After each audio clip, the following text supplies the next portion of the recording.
Saba Bank, a wild section of the Caribbean, notorious for rough seas, rich marine life, and drug smuggling. They smuggle drugs, they smuggle people, everything. Saba's authorities have made a rare discovery, a mysterious modern shipwreck. No one knows its name or how it got there. Like they say, ships don't often give up their secrets easily, and this one's not. Father and son divers and explorers Mike and Warren Fletcher have come to the remote island of Saba to battle the wild ocean. Holy that was insane. Their quest is to identify and tell the story of the ghost ship of Saba Bank.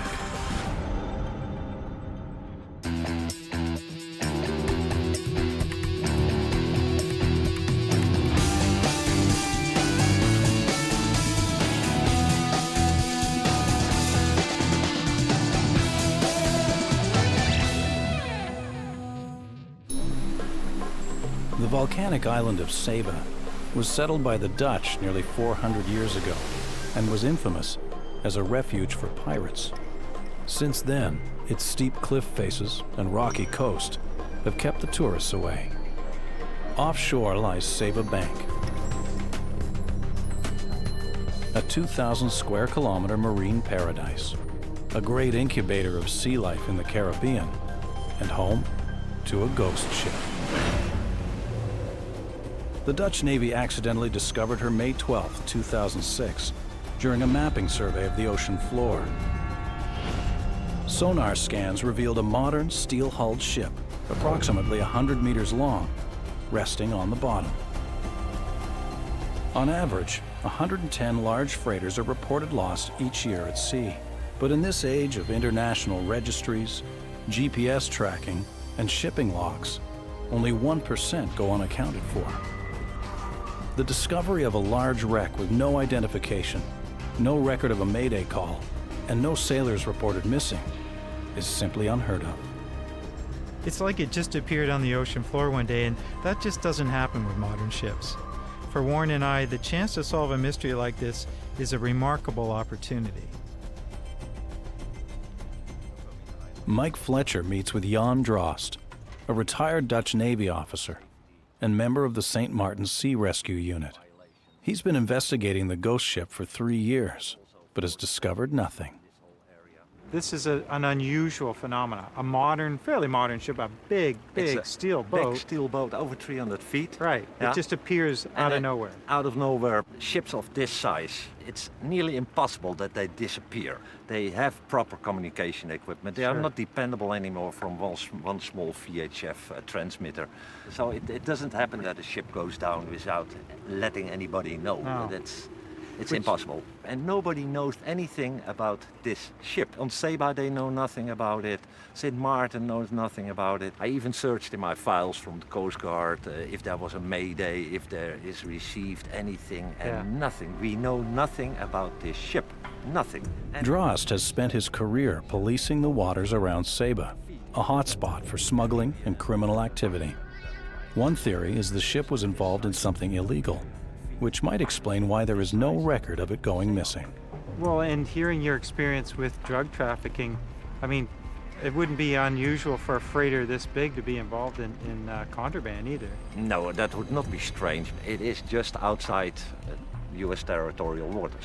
That is a possibility. So it's a completely mystery, and I think you have something to investigate. And I would like to know the results as well.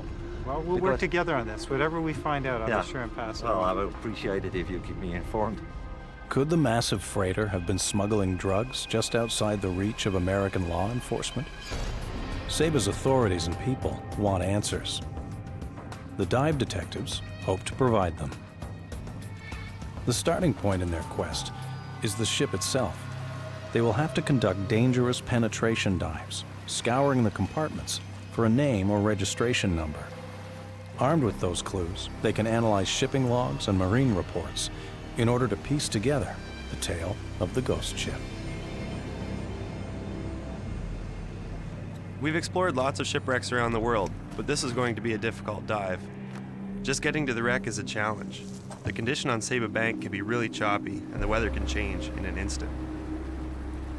Using the coordinates from the Dutch Navy, the team make the 42-kilometer trek through rough seas to the remote section of Saba Bank where the ghost ship lies.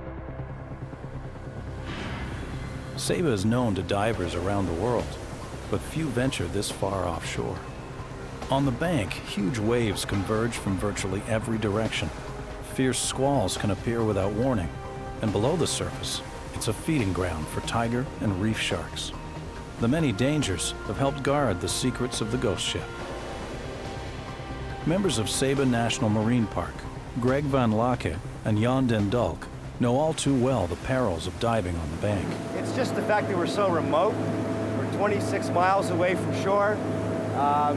You know, you can't get rescued all that quick. That's what's going to be going on in the back of my mind today. Dive boat captain Miles Nowak does his best to synchronize their path with the GPS coordinates. According to the Dutch Navy, the top of the wreck lies only 7 meters below the surface. It shouldn't be difficult to spot once the team are in the water. It's going to be interesting, you know. We've done a lot of this kind of stuff, and it never gets boring. I'm in my focus mode, and it's important at some point to get there. You don't want to be scared, but then you don't want to be too cocky either. Once they locate the wreck, their first task will be to secure the mooring line to the ship. This will mark the dive site and provide the Fletchers with a crucial lifeline to and from the surface. I can't see it. I think we're off position, right? The Fletchers are unable to locate the wreck. Instead, they're met by a school of reef sharks. Powerful hunters who have a reputation for unpredictable behavior.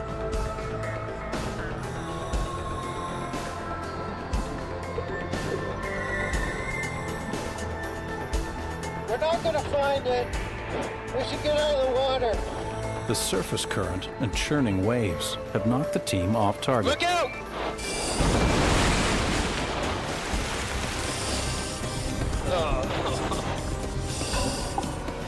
They have no choice but to struggle back to the dive boat.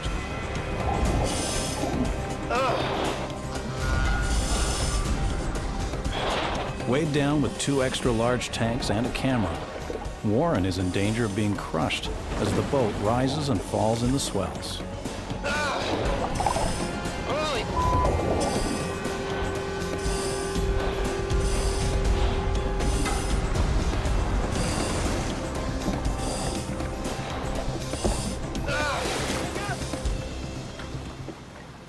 I don't think this wreck wants to be discovered, man.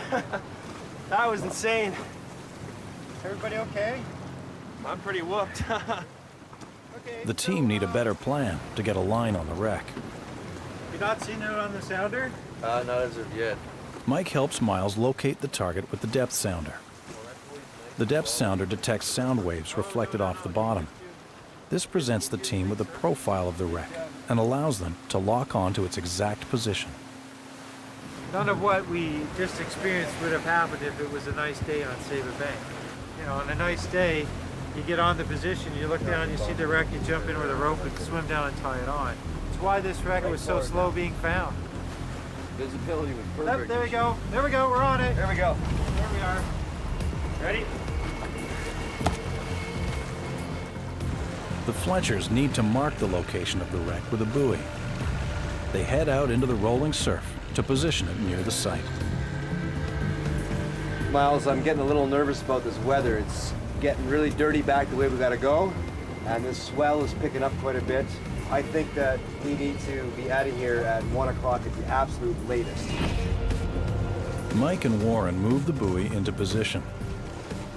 But with storm clouds threatening, they have just an hour to secure it to the wreck, or it will be dragged off target by the powerful current. Well, we got time to do a quick job on it. You want to dive down there, It would be nice to come back and have a line in it, that's for sure. you know, but then you gotta go now. Yeah. Okay, but here's how it's gonna go. You go down, it's not there. Come straight You're out. Mike and Warren dive 36 meters to the bottom of the bank. Slowly, the massive steel freighter comes into view, sitting upright on the ocean floor. Seeing a shipwreck for the first time is always a huge thrill. And my first impression was that she's an awfully large ship to have just gone missing and not have anyone come looking for her. The team must move fast to gather as many clues as possible. They begin by searching the exterior of the 96-meter wreck, while Greg ties off the buoy line. The wreck is encrusted in thick coral and barnacles, concealing any identifying marks or a name that may be painted on the ship's hull. The dive detectives have permission to look and touch, but not alter. The site teems with marine life. Hawksbill turtles, nurse sharks, and barracuda have adopted the freighter. To their surprise, the team discover that the bow is completely severed. The ship has been torn apart.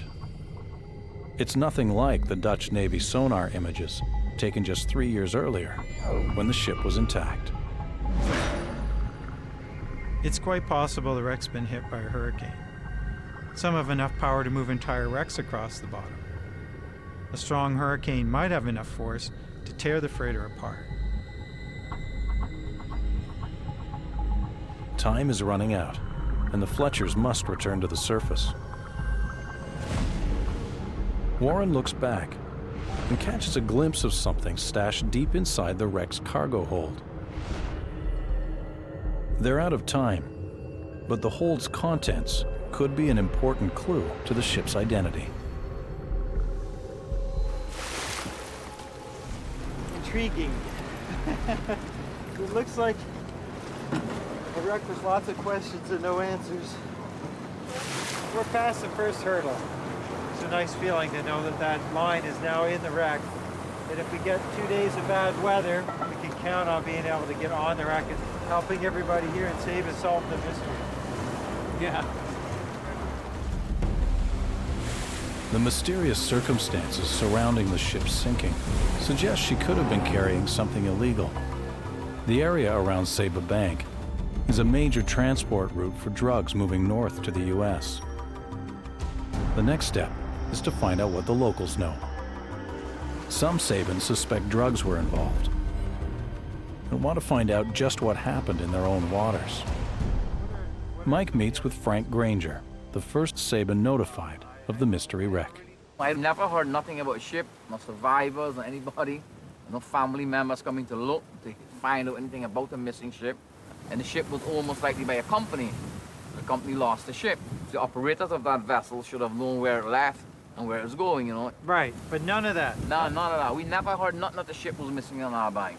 It almost smells like maybe there's a little underhanded skullduggery going on here. What do you think? Well, it could be. Well, we're going to do what we can to try and get some answers to these. Yeah, that would be great. I would like to know for myself also. Frank and many other Sabans want to know about the ghost ship, but because of the dangers surrounding smuggling, they have been cautious in their investigation. Going on. And I was thinking, well, I shouldn't maybe stick my neck out too far on either. I mean, I don't want to get involved in something that maybe I shouldn't be in, you know. A lot of ships have got something on the manifest inside the ship's cargo hold or something else. That has been going on since the time ships start sailing the sea. But it is the Wild West out there. There's a lot going on that people don't Saba want. Bank has a lot of things going on that you wouldn't know about. Smugglers right back. Pirates, modern day pirates. It's got a long day. Piracy still going on. They smuggle drugs, they smuggle people, everything. Each year, more than 200 metric tons of cocaine are seized in the Caribbean en route to the United States. The ship may have been sunk as part of a dangerous criminal enterprise.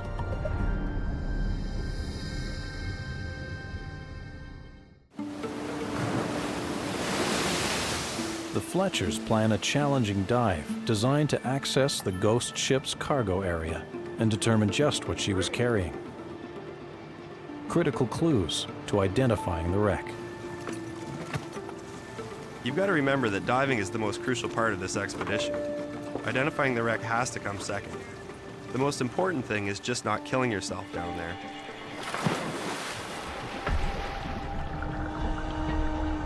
They follow the buoy line down and head straight for the shattered holds. The wreck has settled lower into the sandy bottom beyond the ocean floor. In order to investigate the cargo, Warren must go beyond his planned depth.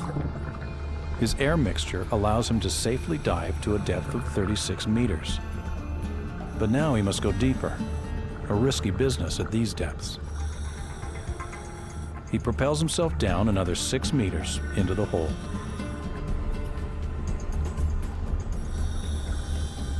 Two massive and potentially unstable cranes tower dangerously above his head. His father watches from above, ready to help in an instant.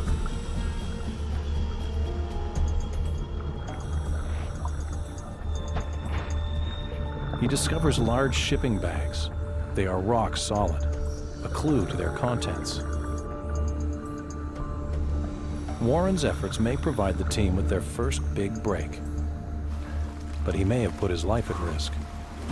He's pushed himself beyond his planned dive depth, and despite adjusting his decompression stops, a rash appears on his chest. I just came out of the water and I felt a bit of an itch there, which can be normal. You know, sometimes you get a little bit of coral or dust or sand or something in there, but once I pulled my suit off, I had this red kind of marbly texture or rash on my skin. It's the first indication of what we call a skin bend, and that's the telltale sign that you might be really kind of getting close to decompression sickness. It happens, and that's why we have the oxygen. Breathing pure oxygen is Warren's first line of defense against developing full-blown decompression sickness, known as the bends. He must cleanse his blood of excess nitrogen, accumulated because he went deeper than he planned during the last dive. The bends can cause severe pain, paralysis, and even death. Warren can't risk going back down to the wreck, so Mike will have to continue the investigation alone. Kind of feel weird going without you, War. The last 10 years, I don't think there's been too many times we haven't been in the water together. The team have more than 7,000 cubic meters of freighter to search, so they have no time to waste. Mike must penetrate the wreck to search for clues. But exploring an unknown vessel is a risky task without Warren. If he gets lost or injured, there will be no one inside the wreck to help him. Mike enters the pilot house, near the highest point in the wreck. The control center for the ship. This is where the crew would have stood watch and piloted the vessel. Mike hunts for a ship's log, a critical document that could provide the ship's name and crew list.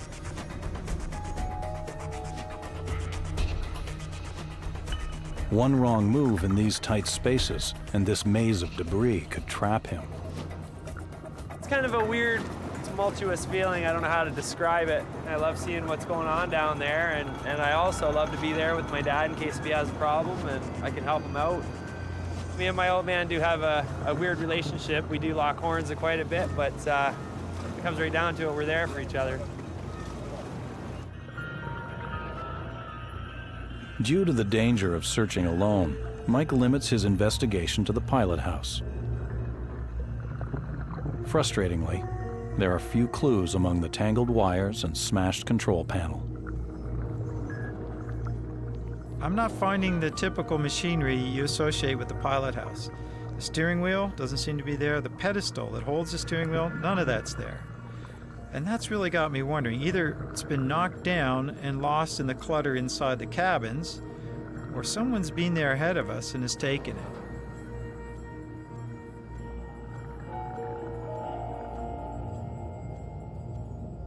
Mike finds nothing useful in the ruins of the pilot house, and going deeper into the ship might increase his own risk of contracting the bends.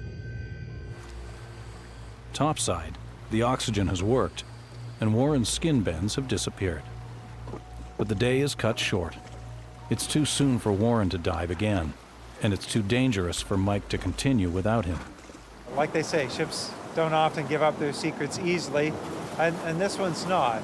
Saba's making this work for everything we get.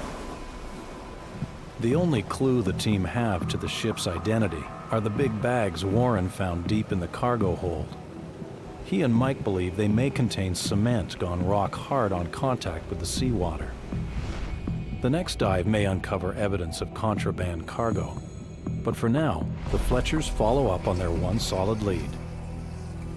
Warren meets with Saba quarry owner Ronnie Johnson to talk cement. So is this a typical way that they would package up the cement to bring to the islands? Yeah, this is the easiest way. It's fast. They pack it in like 45 bags to the pallet. Only now lately we got equipment to handle this sort of thing. Okay. But formerly it was manpower. 2 men to a bag, and that's the way we handle cement in those days. So what point in history would they have switched from just manually loading each bag to doing something a little larger scale like this? I'd say about 10, 15 years ago that when we got heavy equipment in, like loaders and forklifts and stuff like that, we went out to this. Formerly, like I said, we went with the smaller bags, so they would easier for the men to lift and handle. Right. Mike and Warren now have their first big clue, an age range for the wreck. The size of the bags in the cargo hold means there's a good chance the ghost ship sank sometime within the last 10 to 15 years. But the team needs more. Mike follows a hunch and heads down to the harbor.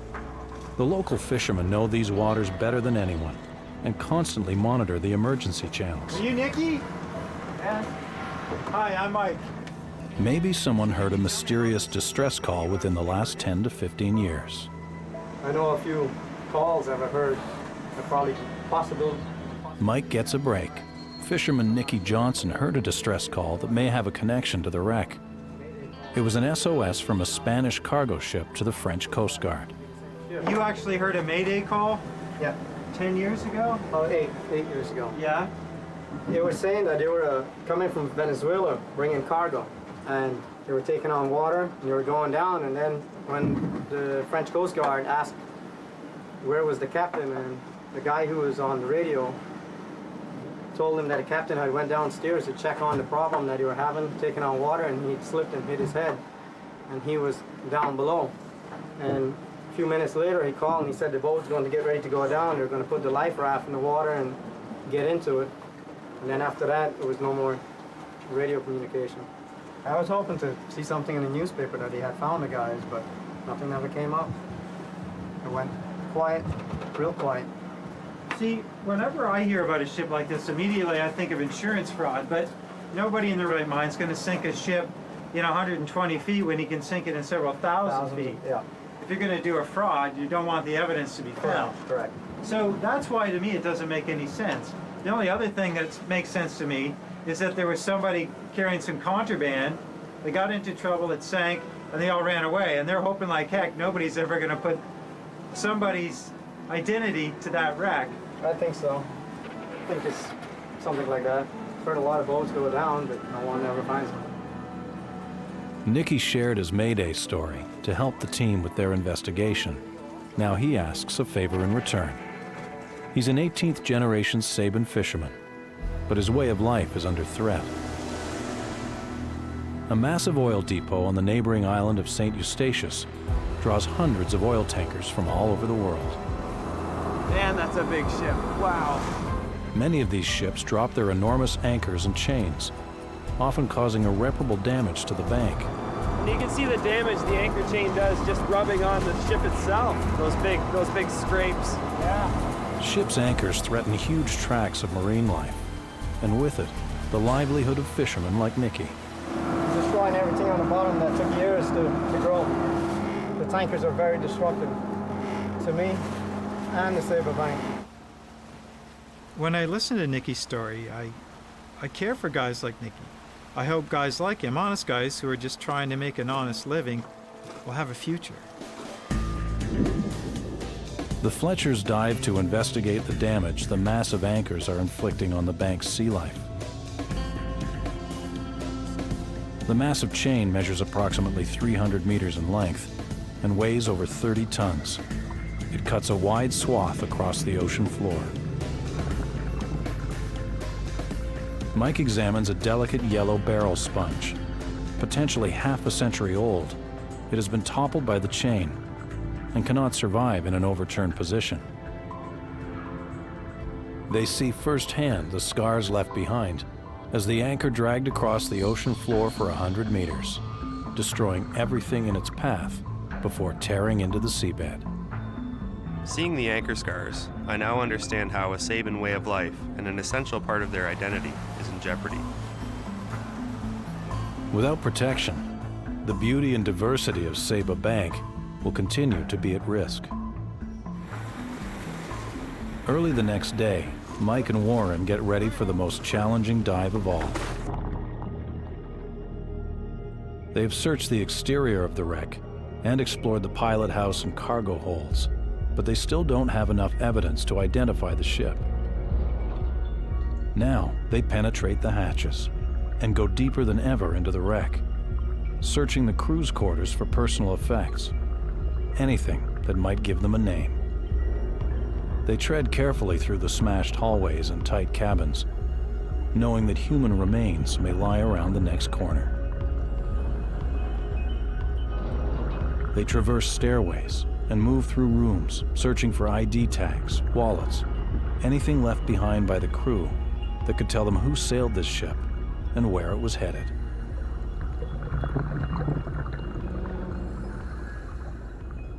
As you swim through the wreck, you realize this was a vibrant ship not so long ago, with men and perhaps women walking the decks.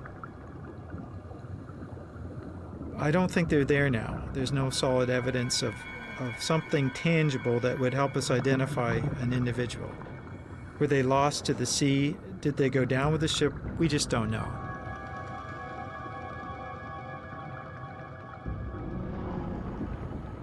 It's as if the ship's crew suddenly disappeared. It's possible their remains were consumed by the abundant marine life. The Fletchers continue to search through the passageways choked with wreckage.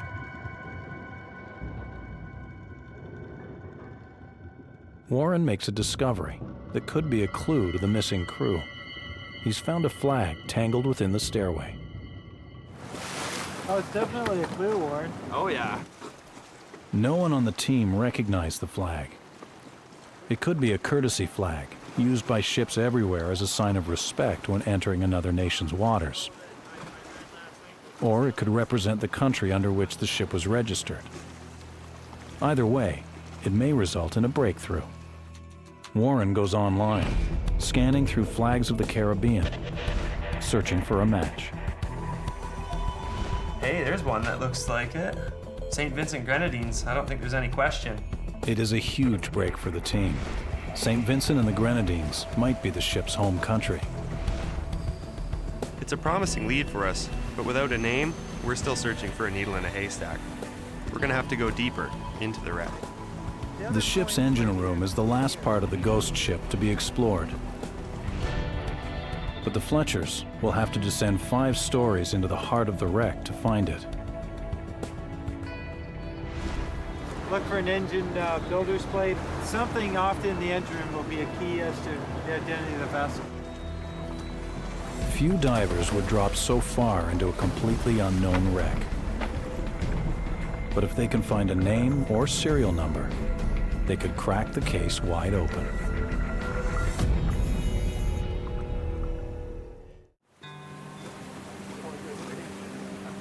The Fletchers will penetrate the ghost ship's engine room through a skylight in the stern and drop 17 meters.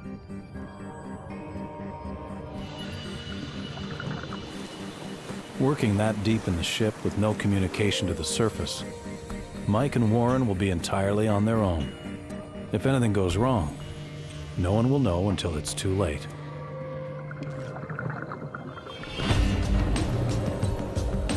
They have no blueprints or ship's plans to guide them, only each other.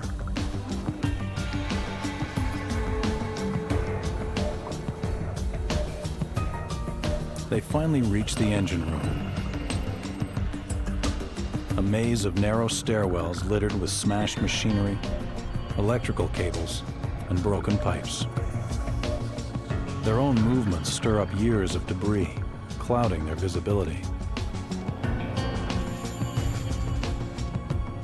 They work as fast as they can to allow enough time and air to retrace their steps in case they get lost in the wreckage. With time running out, Warren investigates one final corner of the engine room.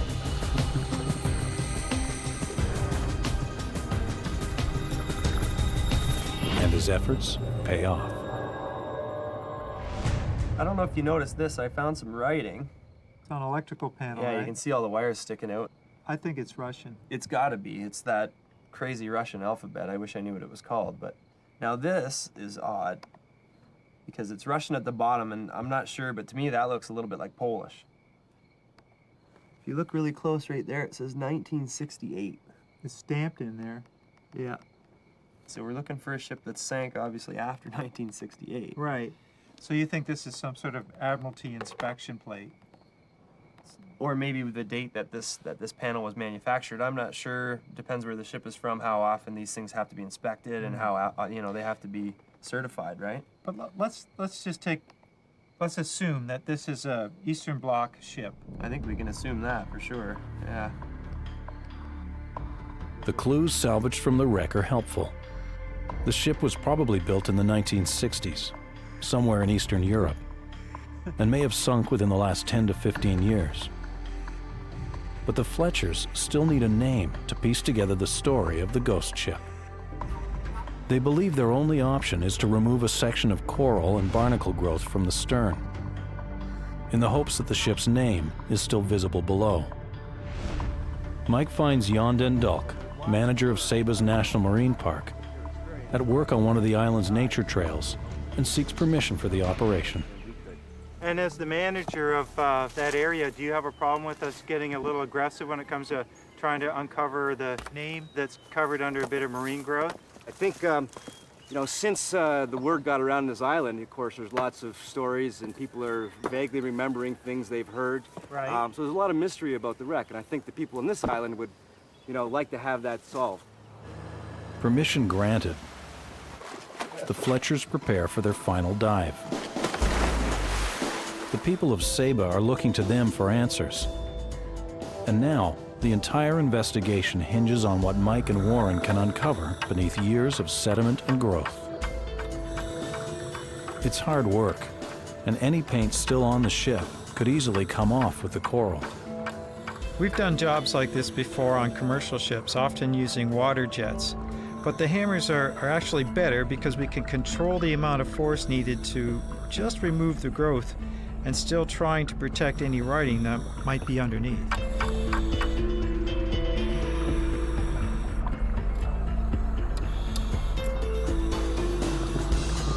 The dive detectives' efforts are rewarded. Letters slowly begin to appear on the stern of the ship. But they must be very careful working at this depth. They're breathing an enriched oxygen mixture designed to give them as much time as possible at their depth of 36 meters. But because of the specific mix of gases, overexerting themselves could trigger the potentially deadly onset of vomiting and seizures.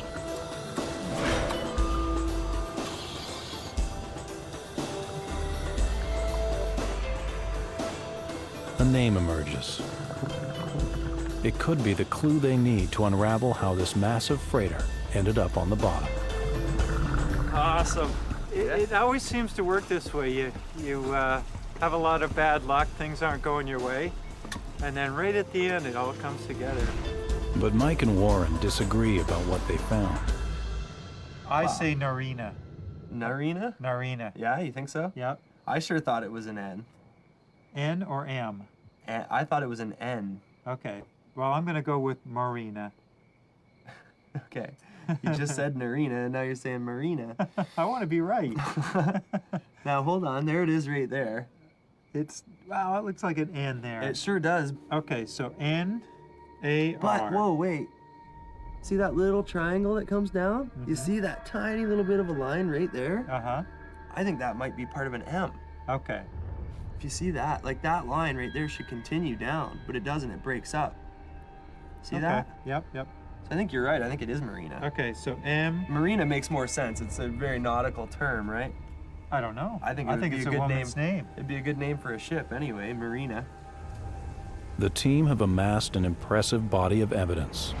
its approximate age, where it was likely built, its cargo. They also know the ship carried a St. Vincent and Grenadines flag, and most importantly, was named Marina. Now they hope these clues will lead them to what really happened, how this vessel came to lie on the bottom of Saba Bank.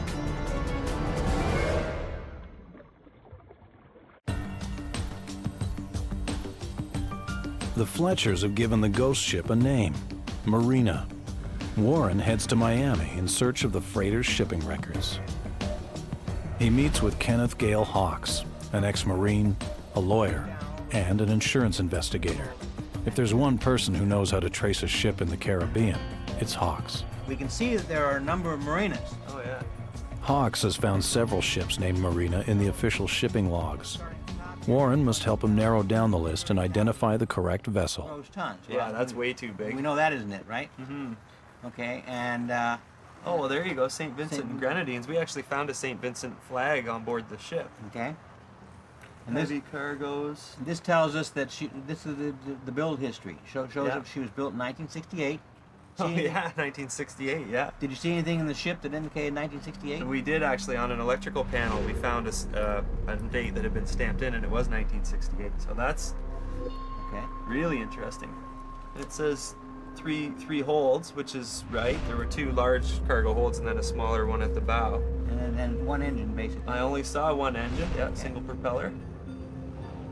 Well, I'm definitely excited by this wreck. Everything really fits the mold perfectly, so it's, I would say more than likely that it was this ship. Well, I'd agree with you, Warren. I think that's probably the ship. Yeah. Warren and Hawks have found the right Marina, but the records offer a strange story. It appears she suffered a near-fatal accident 120 kilometers away from where she was discovered on Saba Bank. Reports indicate the disabled ship was towed by salvors to the Caribbean island of Tortola. It's a little weird to me. Do you feel like there was maybe some kind of underhandedness or some kind of illegal activity going on with the ship? Well, in my opinion, there are some real questions in this case. Yeah. The reports indicate that the same owners had one other ship about the same age, which sank a month later Oh, really? in approximately the same location. Wow. Now that, to me, sets off all sorts of warning bells. Yeah. The dive detectives follow the trail to the island of Tortola, where the ship was towed. It is the last recorded location of the Marina before her sinking. Unlike Saba, Tortola is a major vacation destination, famous for its many beaches. The Fletchers have also found photographs of the Marina in her prime, a stark contrast to the rusted, broken wreck they explored at the bottom of the ocean. Oh, there she is. No question, huh? The ghost ship was built in Bulgaria in 1968 and was originally named Varna.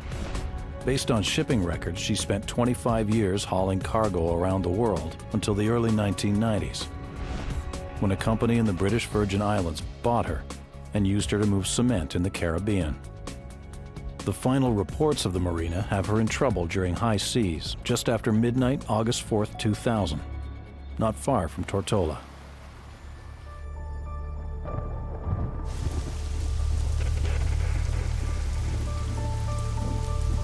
A night that local salver, Kevin Rolette, remembers well. Rolette was responsible for bringing in the Marina the day after its first brush with danger. He may also be one of the last people to have seen her afloat. They hope he can explain what happened to her on Tortola, and ultimately what took her to the bottom of Saba Bank. Hi there, Kevin. Kevin is taking the Fletchers to where he first met up with the Marina. You guys about ready? Yeah, you want to go right now? Yeah, we got Derek who helped us with the Marina up in town. We're going to pick up on the way. And okay. you guys can give a hand getting the lines off. Sure. Let's get rolling. Just after midnight on the 4th of August 2000, Rolette was among the first to hear the Marina's desperate calls for help. The ship was taking on water, and the crew was preparing to abandon her. He was also the first to contact the local island police, who rescued the crew in high seas, leaving the Marina abandoned and adrift. Derek, who you're going to meet shortly, myself kept talking about it through the night. And, he's a ship's engineer, and we kind of shared the same theory. We really didn't believe that the boat was going to go down like everyone thought it was going to. Yeah. At first light, Rolette sent Derek Blair up in a plane to assess the Marina's situation. Blair, a veteran marine engineer with 40 years of experience, was among the first to lay eyes on the ship after the crew was rescued. His aerial reconnaissance revealed a ship that was still afloat, but taking on water. And you could see the decks were awash. She was very low in the water, and she was rolling water off the scuppers and off the decks. Wow.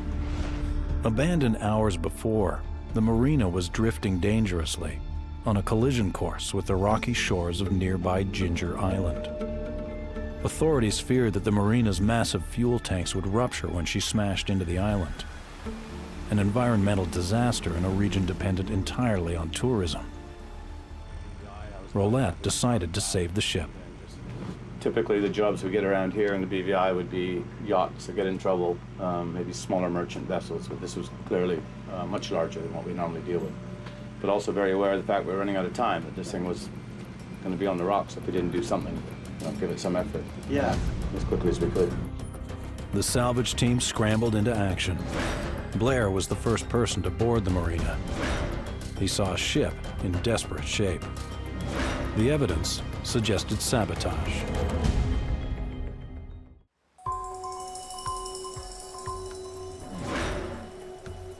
The Fletchers suspected the mystery ship had been involved in shady business.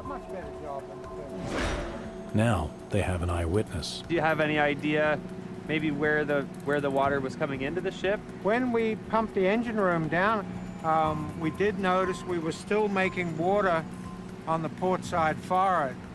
And we did find a valve that appeared to be open.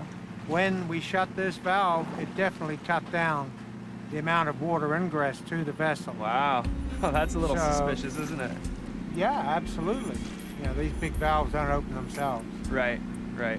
Somebody opened the valve. In my opinion, it could have been a scuttle job, but it's hard to tell. It's pretty fishy.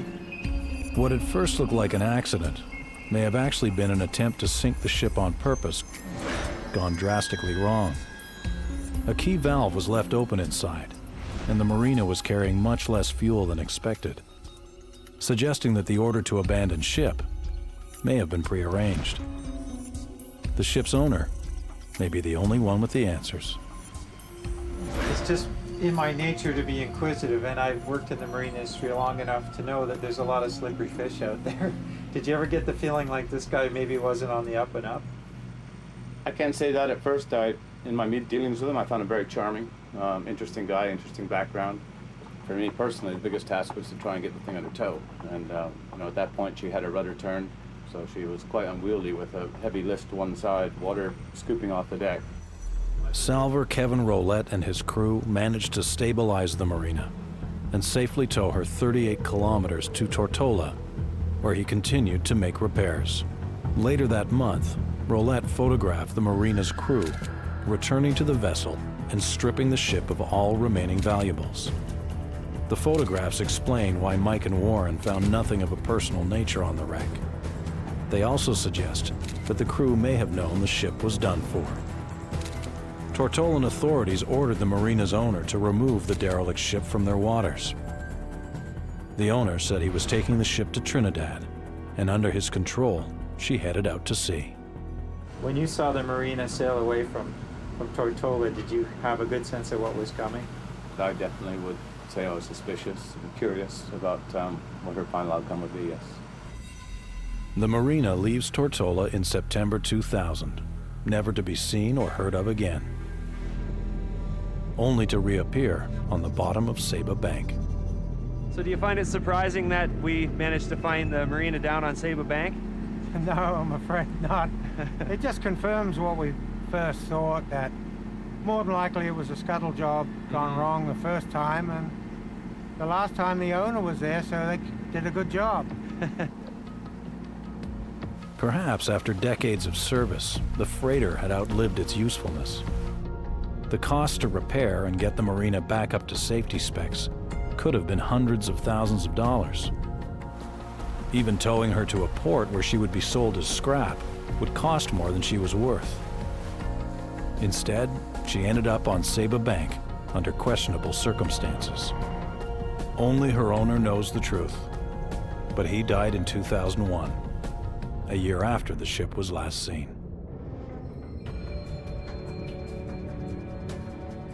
The Fletchers pass on the results of their investigation to the Saban authorities. It's great to be able to unlock the riddle of the ship and, after all these years, give something back to the island and its people. The Marina is no longer a ghost ship, but the story doesn't end with her sinking. Once considered an environmental hazard, it's now fostering all kinds of marine life and helping to revitalize the ecosystem of Saba Bank. I'm glad we were able to give the Marina back her name. The dive detectives have completed a difficult mission, identifying a rare unexplained shipwreck and uncovering the story of the Marina. They have solved the mystery of the ghost ship of Saba Bank.